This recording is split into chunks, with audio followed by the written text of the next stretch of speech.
गोली कांड दे विच पुलिस वाले कौन सी? भाई जी चुप। गोली कांड च पुलिस वाले कौन सी? हुक्म देने वाले कौन सी? निक्के न्याणिਆਂ ਨੂੰ पता। कमांड सेंटर का आखिरी कड़ी जो DGP ते चीफ मिनिस्टर प्रकाश सिंह बादल साहब की गलबात रात को 2:30 बजे जिन्हां ते दोष लगे सी वो मैदान छड्ड के भज गए, विधान सभा चों भज गए। कोई शक रह गया तो थोड़ी FIR दे विच किसी पोलिटिकल बंदे के उत्ते चार्ज नहीं पाया। पंजाब दे लोकां नूं कोई समझा दे, कोई, मैं कहना कोई समझा दे कि FIR दे विच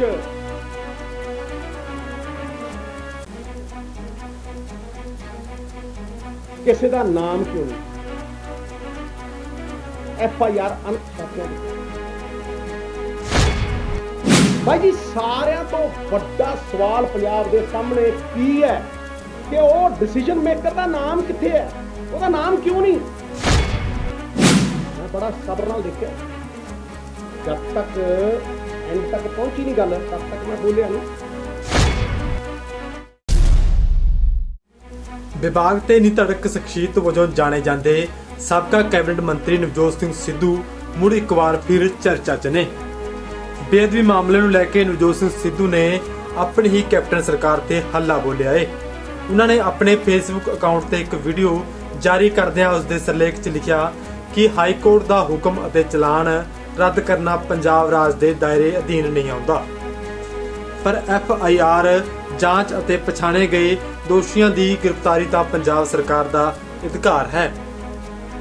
फिर भी जांच कमिशन रिपोर्ट तो 3 साल बाद भी असली मुजरिम फैसला लैण वाले राजनीतिक हुक्मरान सुखबीर ते प्रकाश बादल सलाखा पीछे क्यों नहीं?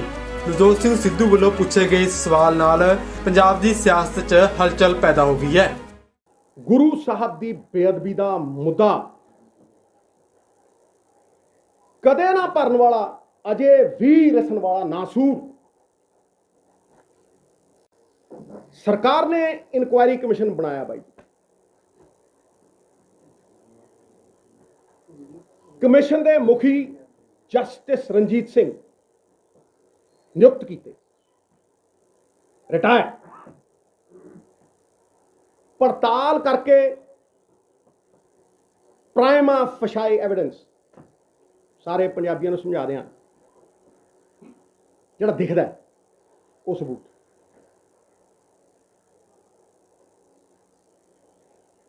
दोषियों के नाम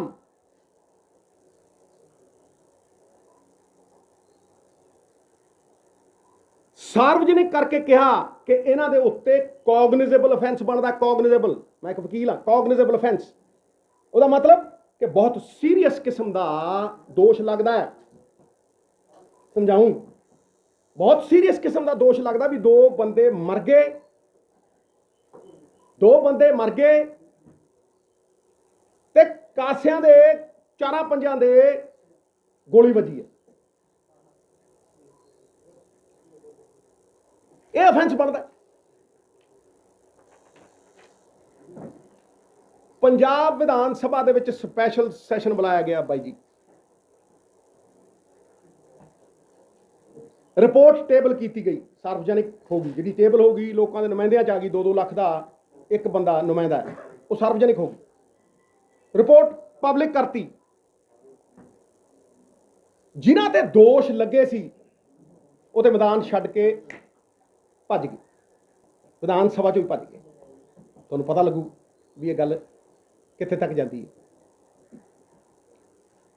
पर सारी दुनिया ने देखा, लाइव चलिया हो, सारी दुनिया ने देखा मेरे जगत गुरु, दुनिया के गुरु, सृष्टि के मालक दे बारे 100 MLA ने की कहा, इकट्ठे होके एकमुठ एकजुट होके की कहा, नाम ले लेके पुलिस वालियां दे साजिश बेनकाब की थी और क्या कार्रवाई करो, रेजोल्यूशन पे आ, कोई शक? रेजोल्यूशन पे।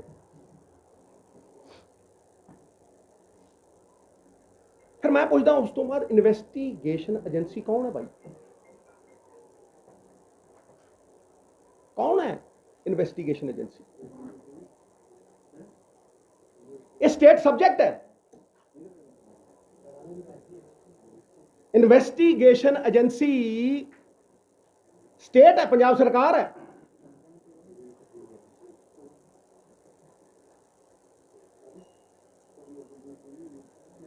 पंजाब दे लोकां नूं कोई समझा दे, कोई, मैं कहना कोई समझा दे कि FIR दे विच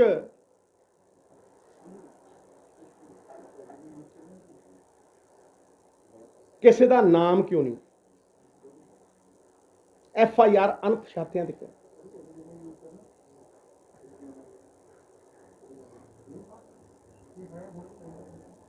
गोली कांड दे विच पुलिस वाले कौन सी? भाई जी चुप। गोली कांड च पुलिस वाले कौन सी? हुक्म देने वाले कौन सी? निक्के न्याणिਆਂ ਨੂੰ भी पता नहीं? पता? चुने नुमाइंदियां ਨੂੰ पता है। पंजाब दे लोकां ਨੂੰ पता है। क्यों? क्योंकि कमीशन ने प्राइमा फशाई एविडेंस दिता और कहता कि कॉग्निजेबल अफेंस बनता है और की है, करो कार्रवाई। जदों जुर्म आइडेंटिफाई हो गया, जुर्म करने वाले आइडेंटिफाई हो गए, फिर तुसी जुर्म ते ही क्यों खड़े हो? जुर्म करने वालियां दे ना क्यों नहीं दिंदे भाई?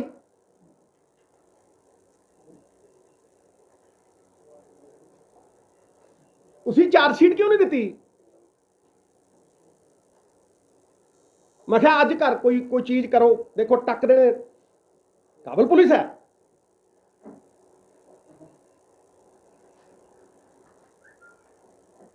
मैं उत्थे विधान सभा दे विच भी ये जिहड़ी चेन ऑफ कमांड है, हायरकी, सब तो उत्ते कौन हुंदा है, तो फिर एक चेन ऑफ कमांड हुंदी है। मैं जिथे सिरा लगता है, जिथे गल मुकदी है, सुन लियो, और ऊपर इंस्पैक्टर और ऊपर, IG कहना और ऊपर, ते और ऊपर फिर मैं उस कमांड सेंटर का आखिरी कड़ी जोड़ी सी, DGP ते चीफ मिनिस्टर प्रकाश सिंह बादल साहब की गलबात रात को 2:30 बजे, 2 फोन। कोई शक रह गया? कोई शक रह गया? फिर थोड़ी FIR दे विच किसी पोलिटिकल बंदे दे उत्ते चार्जशीट क्यों नहीं पाई? मैं बड़ा सब्र नाल देखिया, जब तक एंड तक पहुंची नहीं गल तब तक मैं बोलिया नहीं। ते मैं मकसद नाल गया सी उत्थे गुरुद्वारा गुरजवार सिंह साहब, वो कड़ी का पहला हिस्सा सी, अज दूजा जोड़दा चलिया जाऊँ। और मैं कह के पहली लाइन बोली सी, मैं सारी साजिश बेनकाब कर दूं। भाई जी सारियां तो वड्डा सवाल पंजाब दे सामने की है कि वो डिसीजन मेकर का नाम कित्थे है, उसका नाम क्यों नहीं? क्योंकि जदों तुसी अणपछातियां दे उत्ते FIR दिंदे हो, किसी भी कानूनकार नूं पुछ लो, मेरे फादर ते एडवोकेट जनरल रहे, सरदार दरबारा सिंह दी मिनिस्ट्री च एडवोकेट जनरल सी हो। किसी कानूनकार नूं पुछ लो कि जदों तुसी मुजरम नूं प्रोटैक्शन देनी हुंदी है, जदों उहदे ते सुरक्षा कवच पाउणा हुंदा है, ते तुसी उहदा नाम नहीं दिंदे FIR च, अणपछातियां ते पा दिंदे। दे कारण ਉਹਦੇ ਕਾਰਨ ਇਹ ਨੇ, ਸਾਰਾ ਪੰਜਾਬ ਸੁਣੇ। ਮਾਮਲਾ ਮੇਰੇ ਗੁਰੂ ਦਾ ਹੈ ਔਰ ਮੇਰੇ ਵਰਗੇ ਖਰਬਾਂ ਦਾ। ਕੋਈ ਨਫੇ ਨੁਕਸਾਨ ਨਹੀਂ ਇੱਥੇ। ਜਦੋਂ ਤੁਸੀਂ ਅਣਪਛਾਤਿਆਂ ਤੇ ਦਿੰਦੇ ਹੋ, ਅਰੈਸਟ ਨਹੀਂ ਪੈਂਦੀ। ਤੇ ਜਦੋਂ ਤੁਸੀਂ ਕੋਖ ਕਰਕੇ ਪ੍ਰਾਈਮਾ ਫੇਸ਼ੀ ਐਵੀਡੈਂਸ ਲੈ ਕੇ ਤੁਸੀਂ FIR 'ਚ ਨਾਮ ਪਾਉਂਦੇ ਹੋ, ਤੇ ਫਿਰ ਜਦੋਂ ਕੌਗਨਿਜ਼ੇਬਲ ਅਫੈਂਸ ਬਣਦਾ ਜੀ, ਤੇ 7 ਸਾਲ ਤੋਂ ਉੱਤੇ ਦੀ ਕੈਦ ਹੈ, ਅਰੈਸਟ ਪੈਂਦੀ ਹੈ, ਠਾਹ ਕਰਦੀ, ਕਾਰਵਾਈ ਅੰਜਾਮ ਤੱਕ ਪਹੁੰਚਦੀ ਹੈ। ਇੱਥੇ ਸਾਰੀ ਤੁਹਾਡੀ ਦੇਖੋ ਕਾਨੂੰਨ ਚੱਲਦਾ ਹੈ ਇੰਟੈਂਸ਼ਨ ਤੇ, ਕਾਨੂੰਨ ਚੱਲਦਾ ਮੋਟਿਵ ਤੇ। ਇਹ ਕੀ ਇੰਟੈਂਟ ਸੀ ਭਾਈ? ਮੈਂ ਵਕੀਲਾਂ ਤੇ ਵੀ ਆਉਂ। ਇਹ ਕੀ ਇੰਟੈਂਟ ਸੀ ਕਿ ਤੁਸੀਂ ਕੇਸ ਦੀ ਬੁਨਿਆਦ ਧਰੀ ਹੋਈ ਨਹੀਂ?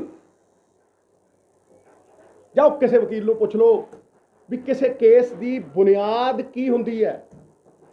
ਉਹ ਕਹੇਗਾ ਕਿ ਬੁਨਿਆਦ ਫਸਟ ਇਨਫੋਰਮੇਸ਼ਨ ਰਿਪੋਰਟ ਹੈ, FIR। ਤੁਸੀਂ ਬੁਨਿਆਦ ਹੀ ਨਹੀਂ ਰੱਖੀ, ਤੁਸੀਂ ਹਵਾ 'ਚ ਹੀ ਰੱਖਿਆ ਸਭ ਕੁਝ। ਵੀ ਕਿਸੇ ਦੇ ਘਨੇੜੇ ਚਲਾਤੀ, ਕਦੇ ਬੰਦੂਕ, ਕਦੇ ਕਿਸੇ ਦੇ ਲਮਕਾ ਦਿਓ। ਭਾਜੀ ਮੇਰੀ ਲੜਾਈ ਅੱਜ ਵੀ ਸਿਸਟਮ ਨਾਲ ਹੈ ਜਿਹੜਾ ਸਾਨੂੰ ਫੇਲ ਕਰ ਰਿਹਾ। ਜੇ ਨਿੱਜੀ ਹੁੰਦੀ ਤੇ ਗੱਲ ਹੀ ਕਾਹਦੀ ਸੀ? ਇਹ ਸਿਸਟਮ ਹੈ, ਉਹ ਇਹ ਫੇਲੀਅਰ ਦਾ ਪ੍ਰਤੀਕ ਹੈ।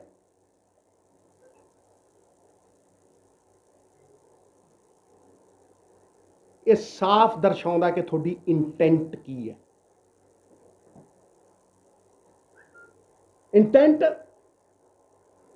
ਮਨਸੂਬਾ, ਮਨਸ਼ਾ, ਸਾਰਾ ਸਮਝਾਉ। ਫਿਰ ਬਾਈ ਜੀ ਜਦੋਂ ਬੁਨਿਆਦ ਹੀ ਹੈ ਨਹੀਂ, ਨਾਮ ਹੀ ਹੈ ਨਹੀਂ, ਫਿਰ ਲੈ ਆਓ ਕਿੱਡੇ ਤੋਂ ਕਿੱਡਾ ਵੱਡਾ ਵਕੀਲ, ਉਹ ਕੀ ਕਰ ਲੂ? ਉਹ ਕੀ ਕਰ ਲੂ? ਬਗੈਰ ਬੁਨਿਆਦ ਕਿਵੇਂ ਖੜੀ ਕਰੋਗੇ ਇਮਾਰਤ? ਟੈਜੂ। ਪਰ ਫਿਰ ਵੀ ਪੰਜਾਬ ਸਰਕਾਰ, ਚਲੋ ਸਰਕਾਰ, ਭਾਈ ਜੀ ਸਰਕਾਰ